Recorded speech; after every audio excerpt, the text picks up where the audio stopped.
Hello friends, Akanksha Singh here। तो आज हम लोग करेंगे पार्ट 9 जो है संगतकार। So let's start. मुख्य गायक के चट्टान जैसे भारी स्वर का साथ देती वह आवाज़ सुंदर कमज़ोर काँपती हुई थी। इसका मतलब यह है कि मुख्य गायक के गंभीर भारी आवाज़ का साथ संगतकार अपने कमज़ोर किंतु मधुर आवाज़ से देता है। सेकंड, वह मुख्य गायक का छोटा भाई है या उसका शिष्य या पैदल चलकर सीखने आने वाला दूर का कोई रिश्तेदार। मुख्य गायक की गरज में वह अपनी गूंज मिलाता आया है प्राचीन काल से। इसका मतलब यह है कि ये जो संगतकार है मुख्य गायक का छोटा भाई भी हो सकता है या उसका शिष्य या उसका कोई दूर का आया रिश्तेदार हो सकता है जो शुरुआत से ही उसके साथ आवाज़ मिलाता आ रहा है।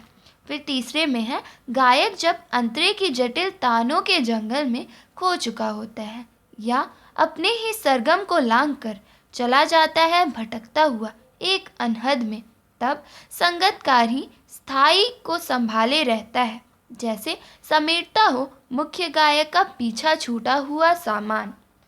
इसका मतलब यह है कि जब मुख्य गायक गायन करते हुए सुरों की मोहक दुनिया में खो जाता है, उसी में रम जाता है और अपने सुरों के सरगम को भूल जाता है या उन्हें लांघकर दूर कहीं चला जाता है, भटक जाता है सुरों की दुनिया में, तो ये जो संगतकार है यही उसको संभालता है। यहाँ स्थाई का अर्थ है रिपीट होने वाले लाइंस। सो फ्रेंड्स, दिस संगतकार डज व्हाट। संगतकार ही उस वक्त मुख्य गायक को संभालता है। वो स्थाई को इस प्रकार गाकर समा को बांधे रखता है जैसे वह कोई छूटा हुआ सामान संजो कर रख रहा हो। Then comes fourth, that is जैसे उसे याद दिलाता हो उसका बचपन जब वह नौसिखिया था। इसका अर्थ ये है अगर मुख्य गायक कोई पंक्ति भूल जाता है तो वो संगतकार उसको याद दिलाता है, उसके आवाज़ या कहें स्वर के साथ अपने स्वर को मिलाकर उसकी गलती सुधार देता है। जब भी मुख्य गायक गाते गाते खो जाता है तो संगतकार उसको वापस आने में हेल्प करता है, उसकी मदद करता है। और इनकेस अगर मुख्य गायक से कोई लाइन छूट जाती है या बाई चांस उससे कोई गलती हो जाती है, देन वो उसको याद दिलाता है, सिखाता है, अपनी आवाज़ से गायक को उन दिनों की याद दिलाता है जब उसने सीखना शुरू किया था और जब वह नौसिखिया था।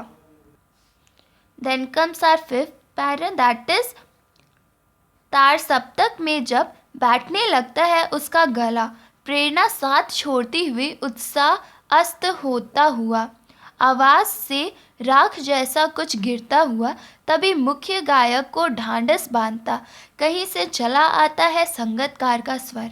कभी कभी वह यों ही दे देता है उसका साथ, यह बताने के लिए कि वह अकेला नहीं है और यह कि फिर से गाया जा सकता है गाया जा चुका राग। सो दिस मीन्स दैट कवि कहते हैं बहुत ऊंची आवाज़ में जब ये जो मुख्य गायक है वो उसका स्वर जो है उखड़ने लगता है और गला बैठने लगता है, तब ये जो संगतकार है अपनी कोमल आवाज़ का सहारा देकर उसे इस अवस्था से उबारने का प्रयास करता है।